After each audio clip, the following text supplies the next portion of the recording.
সুপ্রিয় শিক্ষার্থী এবং সম্মানিত অভিভাবকগণ, আসসালামু আলাইকুম। আশা করি সবাই ভালো আছো। ইনশাল্লাহ আমি ভালো আছি তোমাদের দয়ায়। আজকে আমার ক্লাস হবে 10ম শ্রেণী রসায়ন বিজ্ঞান। রসায়ন বিজ্ঞানের প্রায় সবগুলো শেষ অধ্যায় ক্লাস 9-এ শেষ করেছি। বছরের প্রথম দিকে হয়তো বা যতদিন খোলা ছিল তোমাদের প্রথম থেকে শুরু করেছিলাম, চ্যাপ্টার 1-2 মেবি শেষ হয়েছিল। এখন আমরা পড়ব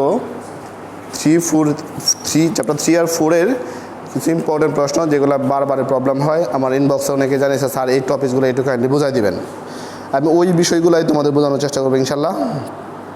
প্রথমেই যদি আসি, যে প্রশ্নটা করা হয়েছে যে স্যার 4 পটাশিয়ামের ইলেকট্রন বিন্যাসের পটাশিয়াম এর ইলেকট্রন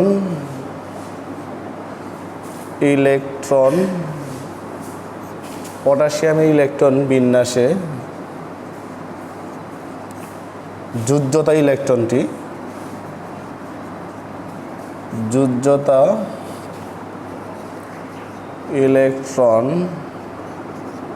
ইলেকট্রনটি 3D-তে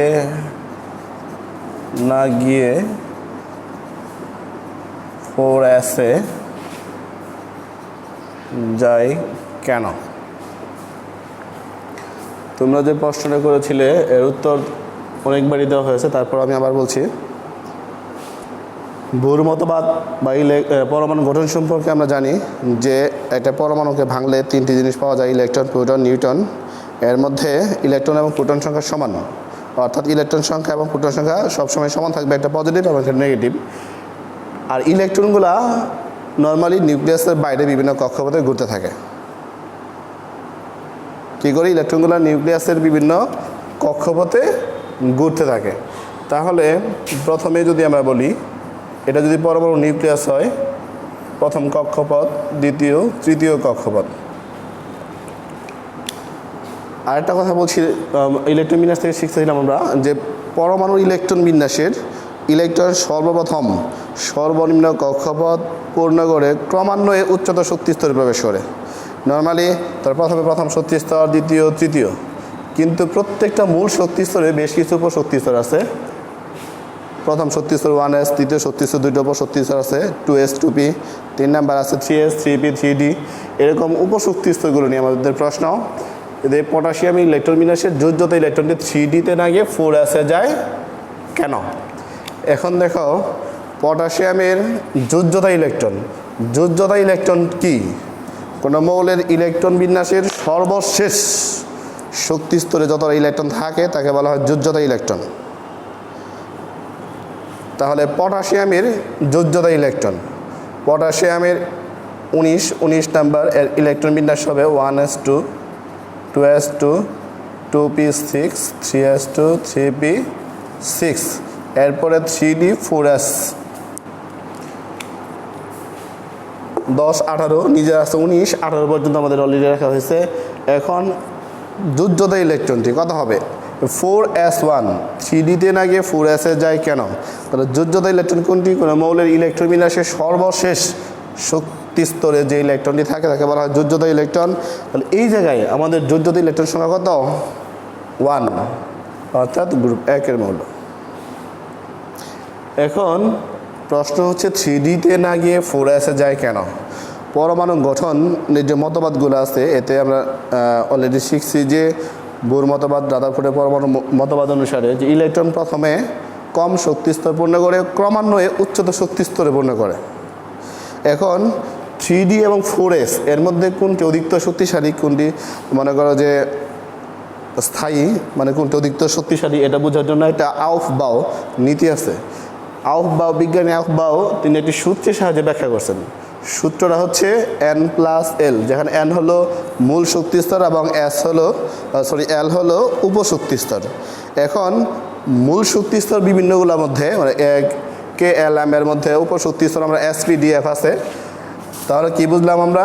যে আউফবাউ নীতি অনুসারে যে শক্তি স্তরে n+l এর মান কম, n+ এর মান কম, সেখানে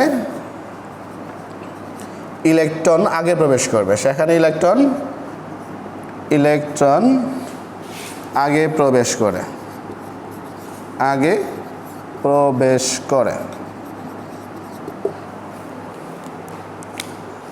তাহলে 3D এবং 4s এ n প্লাস এল এর মান বের করে দেখতে হবে যে 3D তে n প্লাস এল এর মান কত এবং 4s এ n প্লাস এর মান কত হবে। এখন যেখানে n হলো মূল শক্তি স্তর এবং l হলো উপশক্তি স্তর, n কি বলছি আমি আবার বলি, n হলো মূল শক্তি স্তর, l হলো উপশক্তি স্তর। এখন উপশক্তি স্তর SPDF এই মানগুলো তোমাদের জানা থাকতে হবে যে উপশক্তি স্তর L সমান হলো 4টা উপশক্তি স্তর আছে SPDF, এরপর আরো হবে S এর ক্ষেত্রে সিরিয়ালি অনুসারে 0 1 2 3,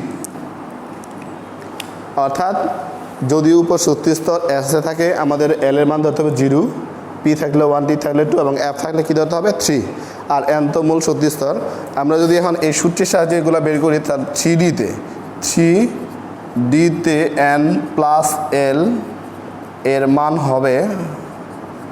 মান হবে কত n, 3D n এর মান 3, d এর মান কত হবে 2, তাহলে কত আসলো 5।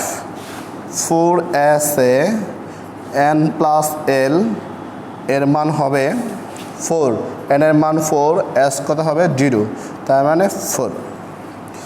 তাহলে 3D তে যেহেতু n প্লাস l এর মান বেশি 4s অপেক্ষা, সুতরাং 3D হলো উচ্চতর শক্তি স্তর এবং 4s হলো নিম্নতম কক্ষপথ বা শক্তি স্তর বা অরবিট। যেহেতু 3D তে n প্লাস l এর মান বেশি, 4s এ n প্লাস l এর মান কম।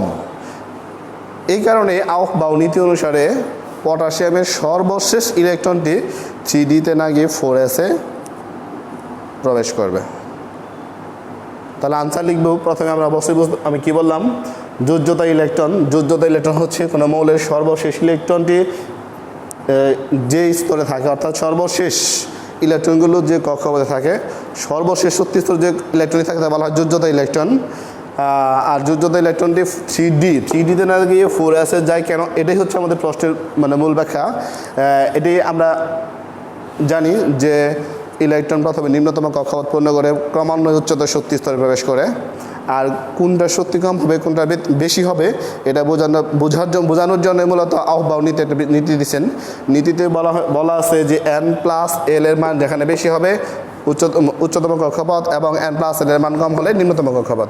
যেহেতু 3D তে n প্লাস l এর মান 4s অপেক্ষা বেশি, সুতরাং 3D তে ইলেকট্রন পড়ে যাবে এবং 4s ইলেকট্রন আগে প্রবেশ করবে। আশা করি সবাই বুঝতে পারছি ইনশাল্লাহ।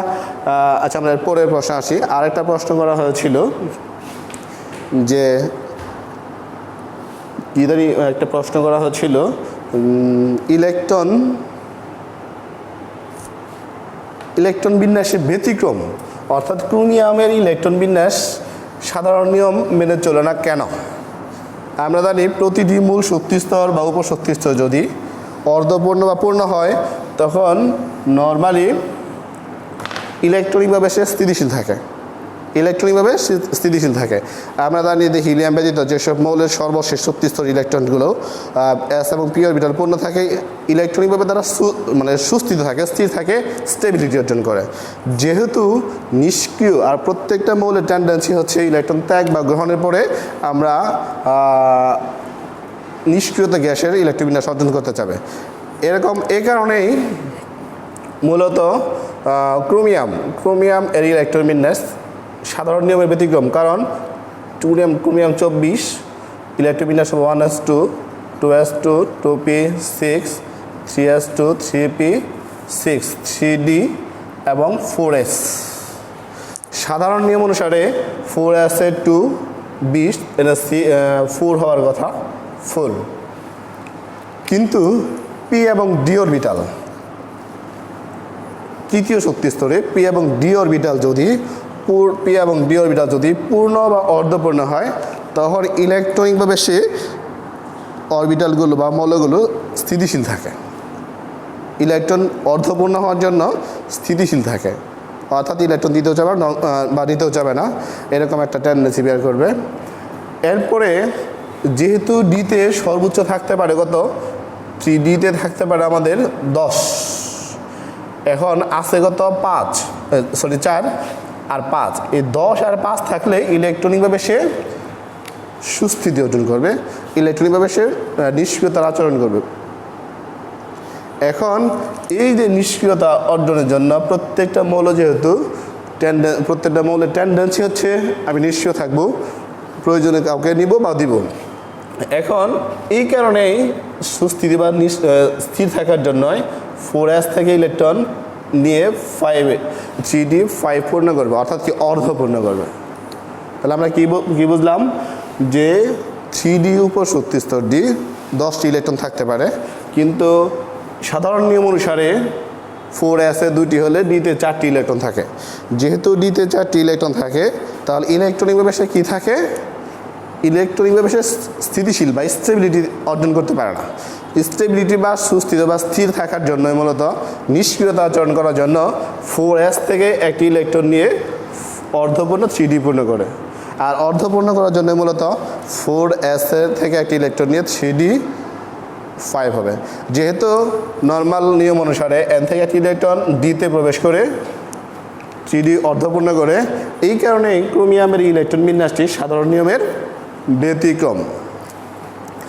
একইভাবে যদি তোমার আরেকজনে প্রশ্ন করেছিল যে আরেকটু উদাহরণ দেন, এখন কপার, আমরা যদি বলি কপার ইলেকট্রন 29 নাম্বার, তাহলে ইলেকট্রন বিন্যাস হবে 1s2 2s2 2p6 3s2 3p6 3d4s। যেহেতু কপার 29 নাম্বার, 18 আমাদের শেষ, আর্গন পর্যন্ত এর আছে কত 29 11, তাহলে নর্মাল ইনার ডি সাধারণ নিয়মের ডি হওয়ার কথা 2, কিন্তু আমি আগে বলছি যে ডি এবং পি অরবিটাল যদি অর্ধপূর্ণ বা পূর্ণ হয় তখন সে অর্ধপূর্ণ করার জন্য এস থেকে এক ইলেকট্রন নিয়ে পূর্ণ বা অর্ধপূর্ণ করে নিষ্ক্রিয়তা আচরণ করে, ইনস্টেবিলিটি অর্জন করে। তাহলে এই কারণে এস থেকে সে একটি ইলেকট্রন নিবে এবং সেই ইলেকট্রনিকভাবে স্থিতিশীল বা স্থিতিশীলতা অর্জন করবে। তোমরা অবশ্যই বুঝতে পারছো ইনশাল্লাহ, এসব আগের পড়া। এখন তোমাদের আমি বেশ কিছু প্রশ্ন করব। আরেকজন একটা ইনবক্সে নক করছিল আমাকে, স্যার আপেক্ষিক পারমাণবিক ভর কি? আপেক্ষিক পারমাণবিক ভর, আপেক্ষিক শব্দের অর্থই হলো অন্য একটা বস্তুর সাথে, অন্য একটা জিনিসের সাথে কম্পেয়ার করতে হবে। পারমাণবিক ভর মানে কি, অন্য একটা পরমাণুর ভরের সাথে কম্পেয়ার করে যখন আমরা কোনো একটা পরমাণুর ভর নির্ণয় করবো তখন তাকে বলা হয় কি আপেক্ষিক পারমাণবিক ভর। আপেক্ষিক পারমাণবিক ভর নির্ণয় করার সূত্র হলো আপেক্ষিক পারমাণবিক ভর, আপেক্ষিক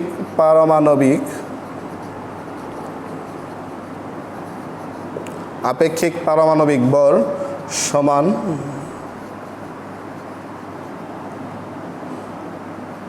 মৌলের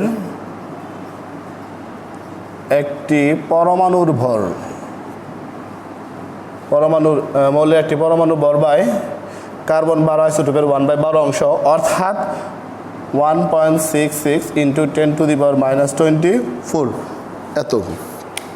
মৌলের একটি পরমাণু ভর, অ্যাজ ফর এক্সাম্পল আমরা যদি বলি তোমাদের কাজে আছে যে লিথিয়াম 7, তাহলে একটি পরমাণু ভর বলতে আমরা কি বুঝবো?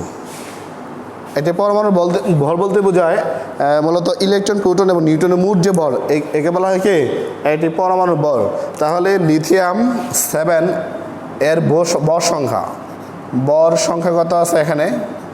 ভর সংখ্যা 7, প্রোটন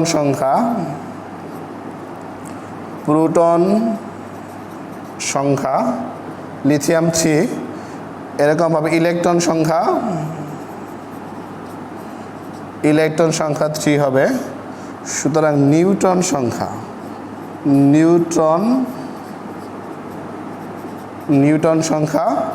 7 - 3 অর্থাৎ 4।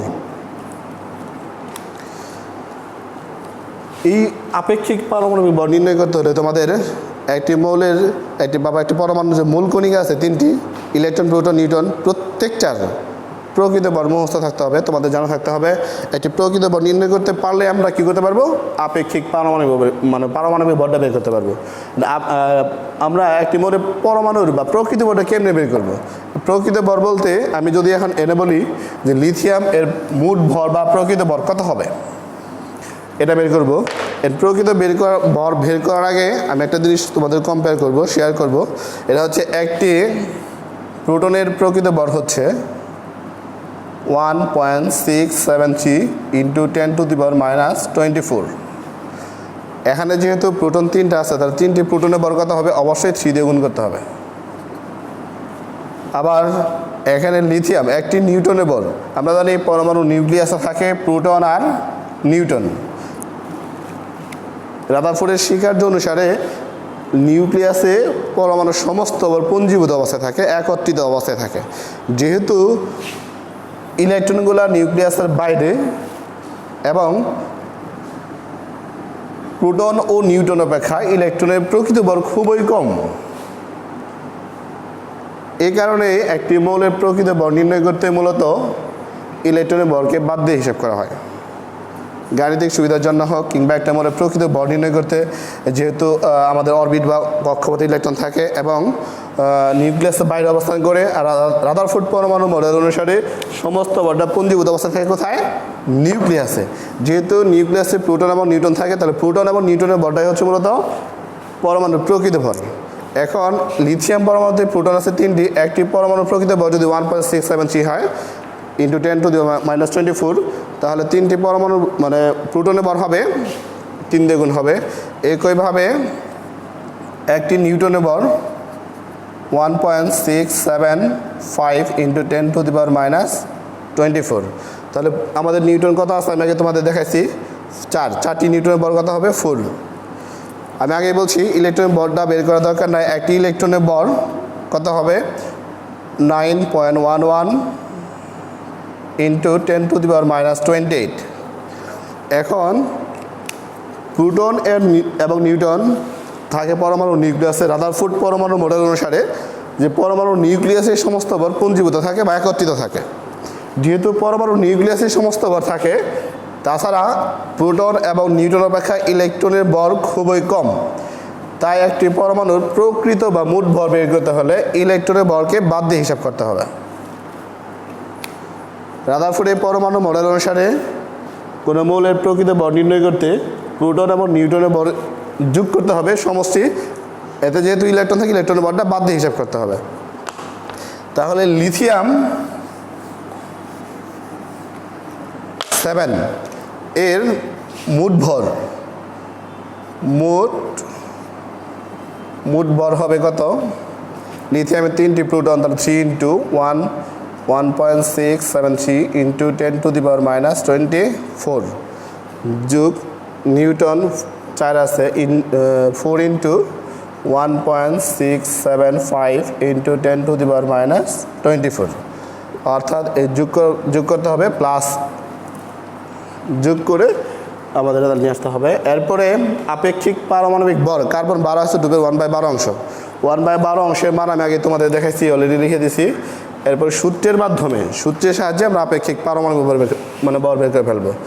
এরপরে আপেক্ষিক পারমাণবিক ভর নির্ণয় করতে হলে সূত্রের সাহায্যে আবার লিখবো আমরা জানি আপেক্ষিক পারমাণবিক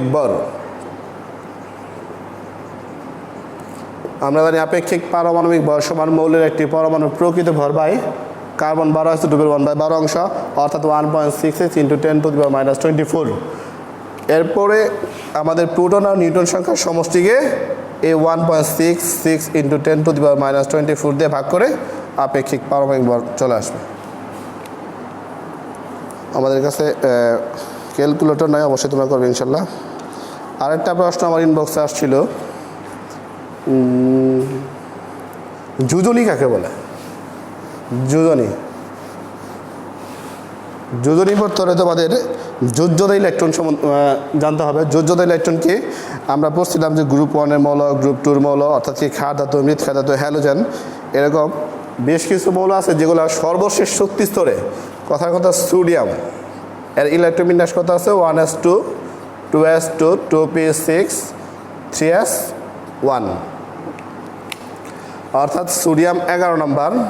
তো যোজ্যতা ইলেকট্রনটি হবে 1s2 2s2 2p6 3s1। সর্বশেষ শক্তি স্তরে কি একটি ইলেকট্রন আছে, একেবারে হয় কি যোজ্যতা ইলেকট্রন। আর এই স্থিতিশীল বা নিষ্ক্রিয়তা অর্জন করার জন্য সর্বশেষ শক্তি স্তর থেকে এই সোডিয়াম একটি পরমাণু ত্যাগ করবে। সোডিয়াম একটি ইলেকট্রন ত্যাগ করে সোডিয়াম প্লাস আয়নে পরিণত হয়। আমরা জানি ধনাত্মক চার্জযুক্ত পরমাণুকে বলা হয় ক্যাটায়ন। সোডিয়াম প্লাস, যেহেতু সোডিয়ামের এক নিজস্ব ইলেকট্রন 11টা, এটা ত্যাগ করার পর আছে কত 10, আর 10 কি আমাদের নিকটস্থ নিষ্ক্রিয় গ্যাস নিয়ন ইলেকট্রন বিন্যাস লাভ করে। অর্থাৎ কি সোডিয়াম প্লাস এর ইলেকট্রন বিন্যাস হলো 1s2 2s2 2p6 1s2 2s2 2p6 প্রথম শক্তি স্তরপূর্ণ এবং দ্বিতীয় শক্তি স্তরপূর্ণ।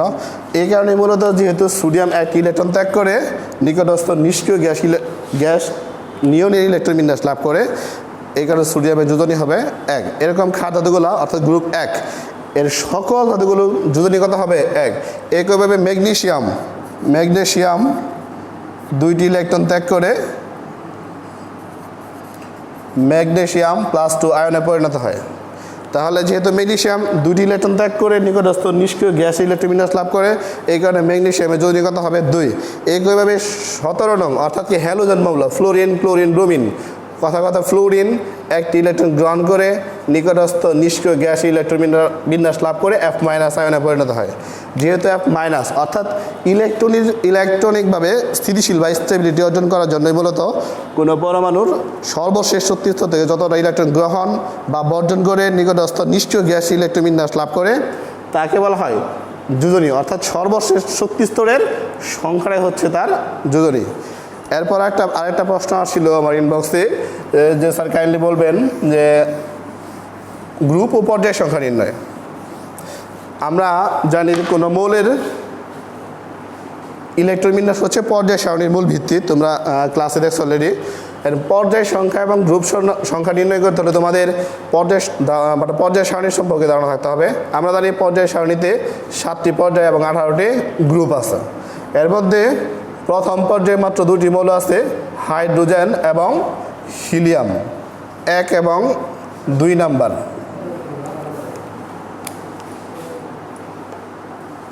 একইভাবে তাহলে প্রথম 1 নাম্বার হাইড্রোজেনের ইলেকট্রন বিন্যাস কত 1s1, হিলিয়াম এর ইলেকট্রন বিন্যাস হচ্ছে 1s2। যেহেতু সর্বশেষ শক্তি স্তরপূর্ণ ইলেকট্রনিকভাবে সে কি স্থির, আর স্থির যেগুলো এগুলো আমরা জানি কি 18 নং গ্রুপে আছে পর্যায় 1, অর্থাৎ হিলিয়াম 18 নম্বর গ্রুপ এবং পর্যায় সংখ্যা হচ্ছে 1। একইভাবে হাইড্রোজেন পর্যায় এবং গ্রুপ 1।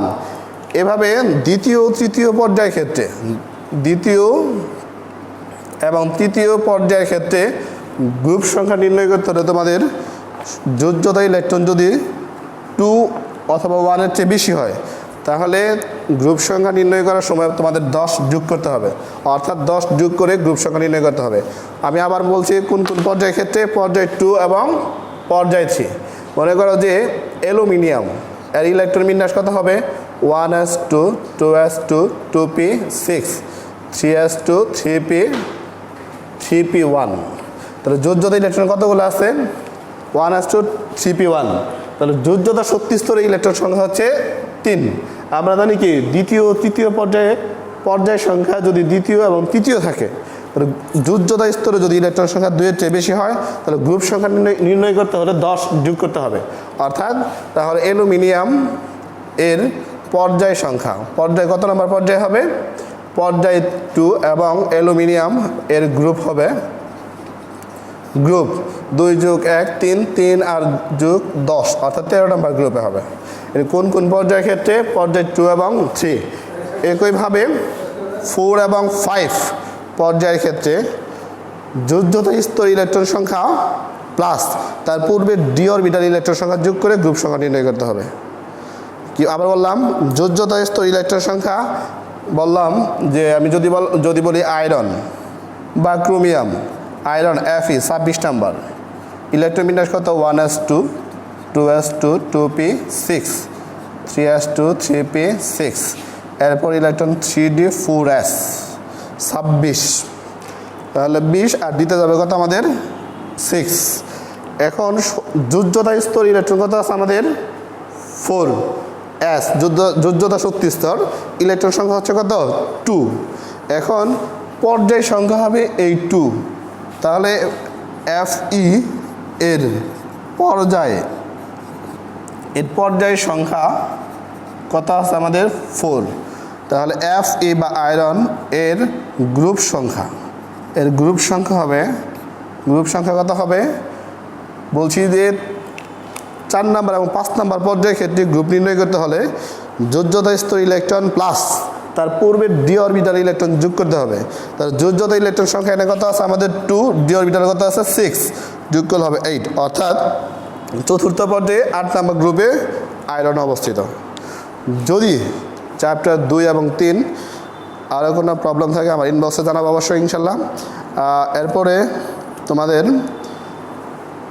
যেহেতু বই শেষ, প্রবলেম সলভ করার পরে আমরা এর পরবর্তী ক্লাসে তোমাদের প্রবলেমটা সলভ করব, স্পেশালি 5 নম্বর চ্যাপ্টার পড়াবো আমরা। এখন তোমাদের কিছু হোমওয়ার্ক হচ্ছে, বোর্ডের সকল প্রশ্নগুলো পড়বে, বোর্ড প্রশ্ন পড়বে এবং প্রবলেমগুলো অবশ্যই ইনবক্সে জানাবে, আমি সলভ করার চেষ্টা করবো ইনশাল্লাহ। আশা করি সবাই ভালো থাকবে, বাসায় বসে ক্লাসগুলো দেখবে। সবার মঙ্গল কামনা করি ইনশাল্লাহ। সবাই সুস্থ থেকো, ভালো থেকো, আর ক্লাসগুলো নিয়মিত দেখো। খুদা হাফেজ।